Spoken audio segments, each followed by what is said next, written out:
NEET தேர்வு சோதனைகளில் மாணவர்களை துன்புறுத்தியது இங்குள்ள அதிகாரிகள்தான் என கூறியுள்ள பாஜக மூத்த தலைவர் தமிழிசை சவுந்தரராஜன் தேர்வின் புனித தன்மையை கெடுக்க சிலர் முயற்சி செய்வதாகவும் குற்றம் சாட்டியுள்ளார். நீட் தேர்வுக்கு பல இடங்களில் இது எந்த விதத்திலும் காப்பி அடித்து அதன் மூலம் நன்றாக படிக்க மாணவர்களின் சீட்டுகள் தவறான நடவடிக்கைகள் உள்ளவர்கள் மூலம் பறிபோய்விடக் கூடாது என்ற எண்ணத்தில் ஏற்படுத்தப்பட்டது.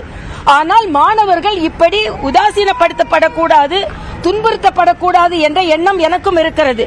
இதில் யார் தவறு செய்கிறார்கள் என்றால், இங்கே உள்ள அதிகாரிகள், அந்த பரீட்சையை நடத்துவதற்காக நியமிக்கப்பட்ட அதிகாரிகள் தவறு செய்கிறார்கள். வேண்டுமென்றே ஒரு உயர்ந்த பரீட்சையை இப்படிப்பட்ட சில நடவடிக்கைகளின் மூலம் அதன் புனிதத்தன்மையை கெடுக்க வேண்டும் என்பதற்காகவே சில பேர் இப்படி நடந்து கொள்கிறார்கள். ஆக இது தடுக்கப்பட வேண்டும். ஏற்கனவே மாணவர்களுக்கு அறிவுறுத்தாகிவிட்டது. அவங்க அறிவுறுத்தலின் பேரில் தான் அவர்கள் வருகிறார்கள். அவர்களை இப்படி உதாசீனப்படுத்துவது, துன்புறுத்துவது கூடாது. அதற்கான அதிகாரிகள் தண்டிக்கப்பட வேண்டும்.